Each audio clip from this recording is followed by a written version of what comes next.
Hi, welcome to lesson 3 on Ozymandias. Today we're going to have a look at structure.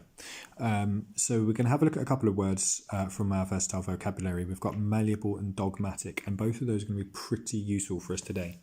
Dogmatic being the idea that you are inflexible and that you always stick to a certain point of view, and malleable that you change your point of view or the way that you think quite easily, or that you use something in a way that's quite flexible. The same with dogmatic, not being flexible about the way that you use something. And we're going to look at how Shelley uses the sonnet form today. So you may have studied sonnets in Key Stage 3 already. You may have already seen something in Key Stage 4. There's a good little test that you can use to test if something is a sonnet. It's how many lines does it have? Well, it normally has 14 lines. And does Ozymandias have 14 lines? The answer is yes. So that's test 1 of the sonnets down.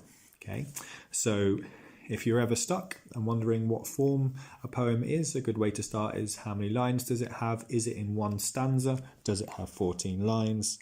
I think also adding here that it's just in one stanza is very useful. Now, what types of sonnets are there? There are lots is the answer, but there are 2 traditional ones, and I think this is what we're looking at really here, is this idea of traditional.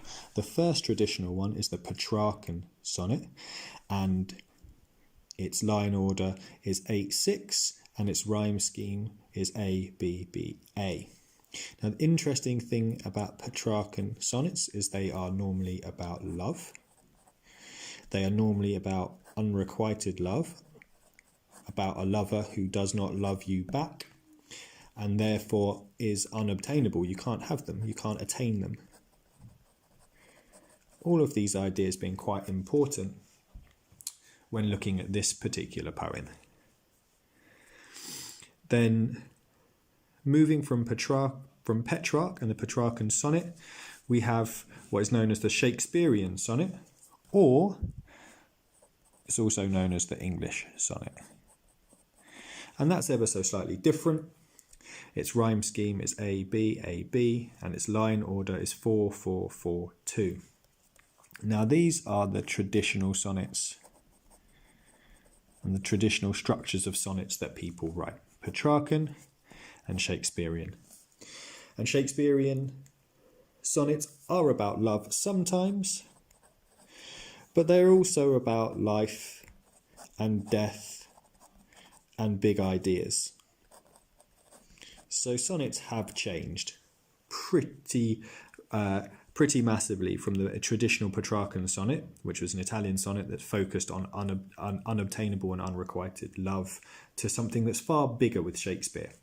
And our friends, the Romantics, they absolutely adored Shakespeare, and they inspired lots of them to write brilliant poems and brilliant sonnets. So I think that's also quite useful.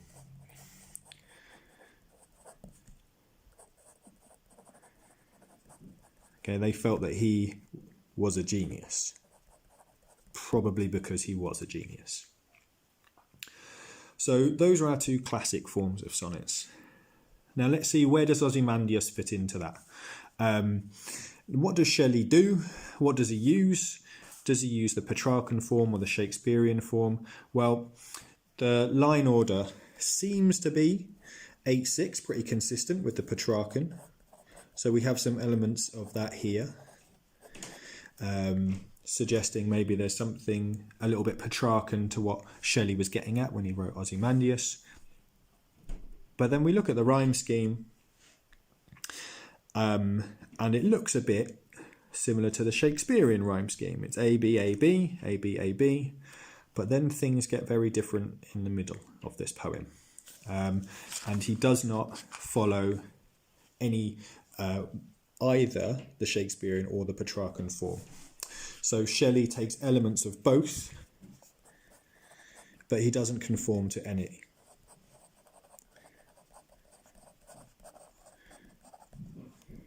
And he kind of comes up with his own version of how to write a sonnet, which all great creative people do. They take what has been done before them and they make something great out of it. And that's what Shelley, we can see, has pretty much done here. He's got the Petrarchan line order, he's got some of the Shakespearean rhyme, and then he's got this whole little explosion in the middle where things are different and they are not ordered. I say not ordered in the way we expect. He does something else. Now, Shelley could very easily have just done this completely by accident, because the words fitted in a certain order, because he wanted to say a particular thing or give a particular message that he couldn't have done by choosing something else, which is highly probable and very possible. But we could also, because we are students of English, read into this very, very small, this very small difference between them, and think about it more broadly. If Shakespeare and Petrarch are traditions, and Shelley wanted to go against tradition as a romantic, what happens if we go down that particular road and explore that a little bit more? So could it be, by using his own version of the sonnet, that what he is really doing is that he is kind of undermining tradition and the traditional ways of doing things? So undermining tradition, and also maybe the reason and logic that those traditions have been built on. And the reason and logic built upon those traditions obviously lead to the Enlightenment, the age of reason. And is he saying something about that? Is he saying that he is breaking the rules of sonnets, and also by breaking that structure,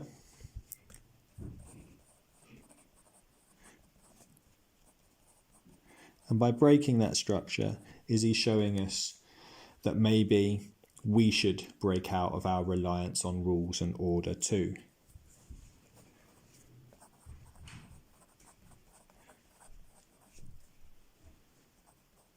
Break order, break rules.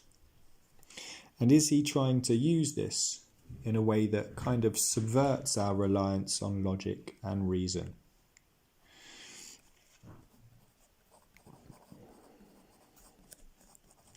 So is he trying to subvert importance of tradition and reason? In fact, is he saying that humans shouldn't follow logic because nature doesn't follow logic? And these rules about sonnets that he seems to have broken or shattered, like this shattered visage, is his message that actually going against tradition causes us to be liberated, liberates our imagination, and allows us to be free? So,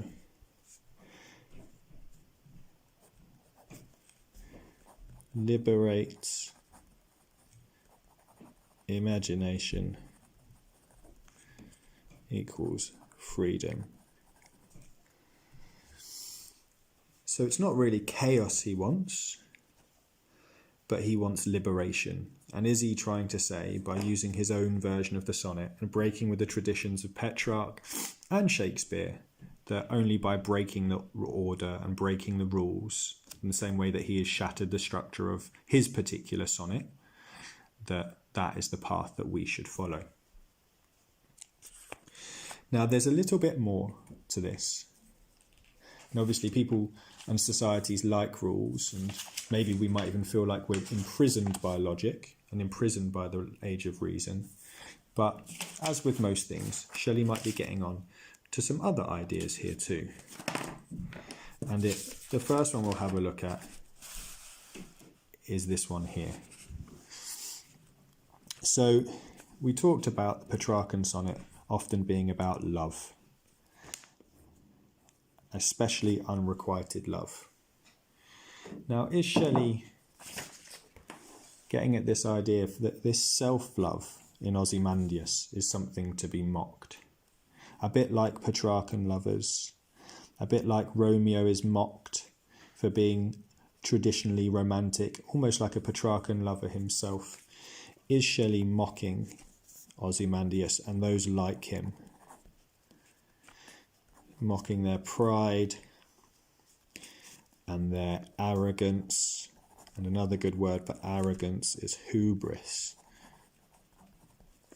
Mocking their hubris. Saying that they look silly.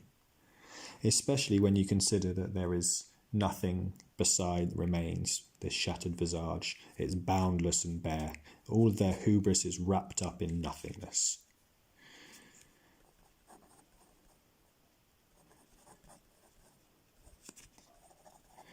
Now,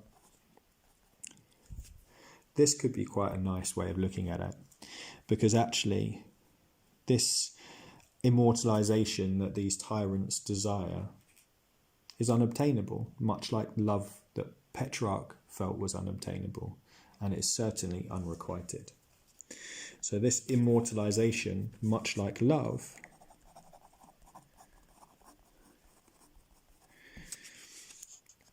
is unobtainable. It can't be had.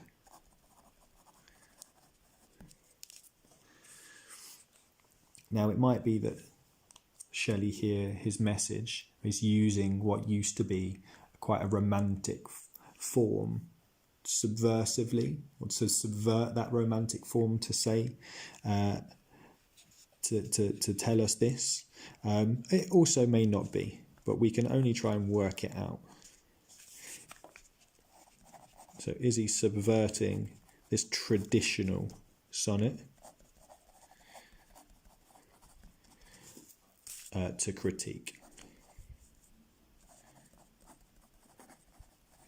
tyrants and self-love? And the other thing that we could probably think about, what if it actually is a love poem? Maybe in a more Shakespearean sense.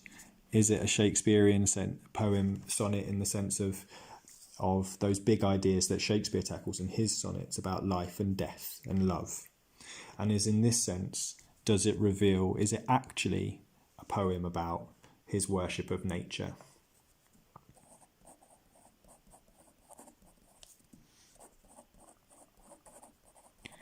And the power of nature.